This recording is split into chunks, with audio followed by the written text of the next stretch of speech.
Hello friends, welcome back to our channel. கதை கேட்போம் வாங்க. மகுடபதி 8ஆம் அத்தியாயம். அந்தகாரம். இருட்டு அறைக்குள்ளே இருந்த மகுடபதிக்கு ஹாலில் நடந்த பேச்சுவார்த்தையெல்லாம் நல்லாவே காதில் விழுந்தது. குரல்ல இருந்து யார் யார் பேசுகிறாங்கன்றதையும் அவன் நல்லாவே யோகிச்சுக்கிட்டான்.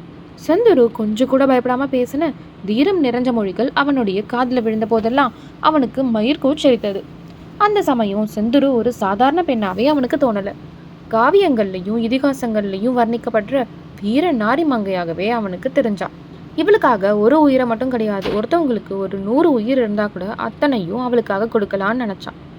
அப்போதான் ஓடக்கரையில் நடந்த காட்சியும் அங்கே அவளுக்கு செஞ்சு கொடுத்த சத்தியமும் அவனுக்கு ஞாபகத்துக்கு வந்தது. எப்படியாவது அந்த வாக்குறுதியை நிறைவேற்றணும்னு அவன் நினச்சான். எப்படியும் இந்த அரக்கர்கள்கிட்ட இருந்து செந்தருவை காப்பாற்றணும்னு நினச்சான்.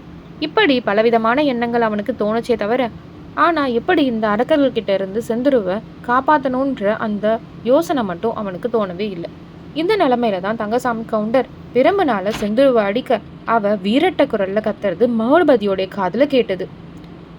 உடனே அவன் இருட்டறைக்குள்ள சும்மா இருக்க முடியாம கதவை திறந்து ஓடி வரான். அறைக்குள்ள இருந்து ஓடி வந்த மகுடபதியை பார்த்ததும் தங்கசாமி கவுண்டருக்கு ஏற்பட்ட பிரமிப்பையும் கோபத்தையும் சொல்லி முடியாது. இதெல்லாம் உண்மைதானா இல்லை இந்திரஜால கனவா அப்படின்னு அவர் சந்தேகப்படுற மாதிரி கள்ளிப்பட்டி கவுண்டரை திரும்பி பார்க்குறாரு. உடனே கள்ளிப்பட்டி கவுண்டர் அதுக்கு, தங்கசாமி, நான் சொன்ன போத நீ நம்பனியா? இப்போ தெரியுதா சிநேகித பெண்ணை பார்க்க வந்த அப்படின்னு சொன்னதெல்லாம் பொய்யின்னு தெரியுதா அப்படின்னு கேட்டாரு. இப்போ தங்கசாமி கவுண்டரோடைய கண்ணுல தீ பொறி பறக்குது. பாவி, என்ன காரியம் பண்ண? குளத்தை கெடுக்கதான் நீ வந்தியா அப்படின்னு சொல்லி மறுபடியும் செந்துருவாடிக்க கையை ஓங்குறாரு. இப்போ ஒரு நிமிஷம் அந்த ஹாலில் ஒரே பெருங்குழப்பம் ஆயிடுச்சு. மகுடபதி ஓடி வந்து தங்கசாமி கவுண்டருடைய கை பிரம்ப பிடிக்க முயல்றான். அப்போ பெரிய அண்ணன் குறுக்க வந்து மகுடபதியை பிடிச்சி இழுக்கிறான். பாட்டா, நீ சும்மா இரு. ஒரு பேடி ஒரு சின்ன பெண்ணை பிரம்பால் அடிக்கும் போது நீ பார்த்துக்கிட்டு சும்மா இருக்க. அது மட்டும் இல்லாம என்னையும் வந்து தடுக்கிறியே அப்படின்னு சொல்லிக்கிட்டே பெரிய அண்ணன் கிட்ட இருந்து திமிர முயலுறான்.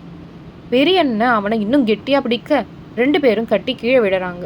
பெரிய அண்ணனுடைய தலை அரிக்கண் லாந்தர் விளக்கு மேலே பட்டு விளக்கு கீழே விழுந்து அமைஞ்சு போகுது. ஒரு நிமிஷம் அந்த ஹாலில் இருள் சூழுது. செந்தூரு உடனே ஐயோ ஐயோ அப்படின்னு அலறுறான். பளிச்சுன்னு டார்ச் லைட் வெளிச்சம் அடிக்குது. கார்கோட கவுண்டருடைய கையில் இருந்துதான் அந்த டார்ச் லைட் பிரகாசிக்குது. வெளிச்சம் பெரிய அண்ணன் மேலேயும் மகுடபதி மேலேயும் விழுது. பெரிய அண்ணன் மயக்கம் போட்டு மூச்சு பேச்சு இல்லாமல் கிடக்குறான். மகுடபதி திகைப்போட சுத்தும் முத்தும் திரும்பி திரும்பி பார்க்குறான். கார்கோட கவுண்டர் உடனே கர்ண கொடூரமான குரல்ல, தங்கசாமி, அந்த பையனை சோஃபா காலோட சேர்த்துக்கட்டு அப்படின்னு சொல்றாரு. பெரிய அண்ணன் மூச்சு பேச்சு இல்லாம கிடைக்கிறத பாக்குற செந்துரு அலறிக்கிட்டே அவன் பக்கத்துல ஓடி வரான். அவன் முகத்தையே உத்து உத்து பாக்குறா. திகச்சு போய் உட்கார்ந்துட்டு இருந்த மகுடபதியை கார்கோட கவுண்டரும் தங்கசாமி கவுண்டரும் இழுத்து பிடிச்சி சோஃபா காலோட கட்டுறாங்க. மகுடபதி எப்படியோ உங்ககிட்ட இருந்து தப்பிச்சிக்க முயலுறான். ஆனா எந்த முயற்சியுமே பலனளிக்கல. செந்துரு பெரிய அண்ணனுடைய மூக்கு பக்கத்துல கையை வச்சு பார்த்ததும் மூச்சு வர்றது தெரியுது. அப்போதான் அவளுக்கு கொஞ்சம் தைரியமே வருது. அவன் முகத்துல தண்ணி ஏதாவது தெளிக்க முடியுமான்னு சொல்லிட்டு திரும்பி பார்க்கறான். அந்த நேரத்துலதான் மகுடபதி சோஃபா காலோட கட்டுப்பட்டு இருந்ததையும் அவன் பக்கத்துல 2 கவுண்டர்களும் நிக்கிறதையும் பாக்குறா. கார்கோட கவுண்டர் கையில இருந்த டார்ச் லைட் கட்டப்பட்டிருந்த மகுடபதியோடைய மேல் பட்டு பிரகாசிக்குது.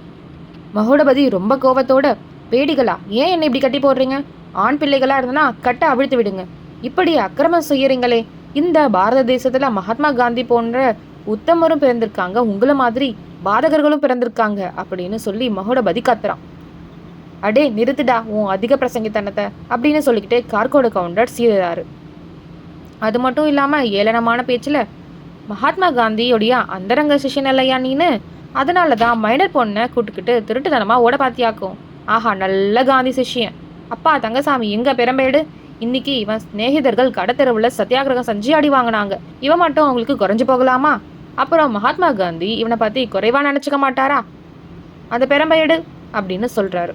தங்கசாமி கவுண்டர் அப்போ பெரம்பை எடுத்து கார்கோட கவுண்டர் கையில கொடுத்தாரு. அதுவரையில பேசாம இருந்த செந்துரு உடனே, சித்தப்பா, அவர் மேல எந்த தப்புமே கிடையாது. அவர் என்ன கூப்பிட்டு நான் இங்க வரல. சத்தியமா சொல்றேன், என்னுடைய சிநேகிதிய பார்க்க தான் நானா இங்க வந்தனே. பாட்டம் கூட கடுதாசி போய் கொடுத்துட்டு வந்தாரு. அவரை விட்டுடுங்க. அவரை விட்டுட்டா இனிமே நீங்க சொன்னபடியே நான் கேட்குறேன். அவரை ஏதாவது செஞ்சீங்கன்னா நான் கூச்சல் போட்டு ஊரையே கூப்பிடுவேன் அப்படின்னு சொல்லிக்கிட்டே செந்துரு ஜன்னல் பக்கம் போனான். உடனே அதுக்கு கார்கோட கவுண்டர், தங்கசாமி, அவளை பிடிச்சி இழுத்து மேஜ காலோட கட்டு அப்படின்னு சொல்றாரு. செந்துரு எவ்வளவோ திமிரியும் பயன்படல. தங்கசாமி கவுண்டர் அவளையும் இழுத்து மேஜக்காலோட கட்டிட்டாரு. கார்கோட கவுண்டர் உடனே சொல்றாரு, தங்கசாமி காலத்தை ஓட்டிட்டு இருக்க, இப்போ சமயம் கிடையாது. 2ல் 1 உடனே தீர்த்திடணும். இந்த பையன் 2 விஷயத்துக்கு சம்மதிக்கிறானான்னு கேளு. மைனர் பெண்ணை கடத்தி வந்த குற்றம் செஞ்சதாவும் மன்னிக்கும்படியும் எழுதி கொடுக்கணும். இனிமே கல்லுக்கடை பக்கம் போகிறதில்லனும், மதுவிலக்கு பிரச்சாரம் செய்யறதில்லனும் சத்தியம் செய்யணும்.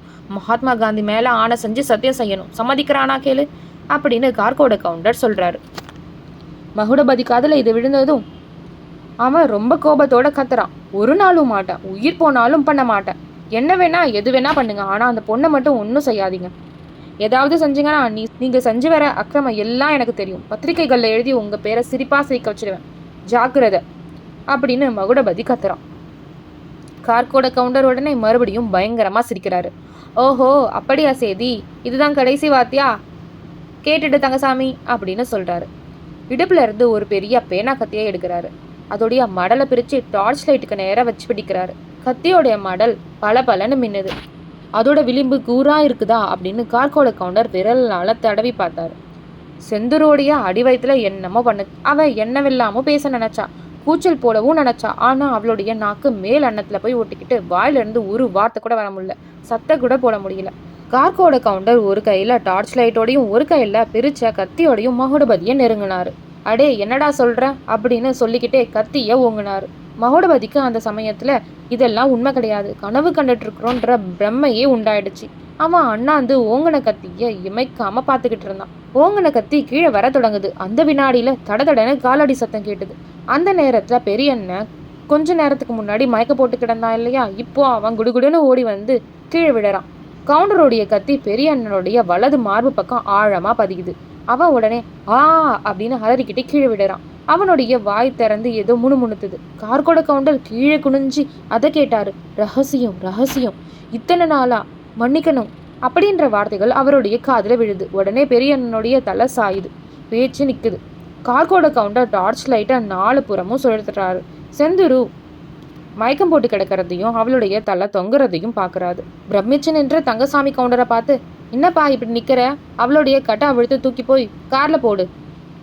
அவ மயக்கம் போட்டு விழுந்ததே நல்லதா போச்சு, இல்லைன்னா ரொம்ப ரகலை பண்ணிருப்பா அப்படின்னு சொல்றாரு. தங்கசாமி கவுண்டர் மறு வார்த்தை பேசாம செந்துருவை தூக்கிட்டு போறாரு. அவங்க போனதும் கார்கோட கவுண்டர் மறுபடியும் டார்ச் லைட்டை கட்டப்பட்டு இருந்த மகுடபதி மேலையும் குத்துப்பட்டு இருந்த பெரியண்ண மேலையும் காமிக்கிறாரு. பயங்கரமா ஒரு சிரிப்பு சிரிக்கிறாரு. அடே, ஜெயிலுக்கு போகவும் தூக்கு மேடை ஏறவும் தயார்னு 1000 கூட்டங்கள்ல பேசிட்டு இருந்த இல்லையா, இப்போ ஜெயிலுக்கு போகலாம், அங்கிருந்து தூக்கு மேடைக்கும் போகலாம் அப்படின்னு அவர் சொல்றது கனவுல கேட்குற மாதிரி மகுடபதி காதுல வந்து விழுது. அடுத்த நிமிஷம் கார்கோட கவுண்டர் டார்ச் லைட்டோட மச்சுப்படிய வழியா கீழே இறங்குறாரு. ஹாலில் அந்த காரம் சூழுது.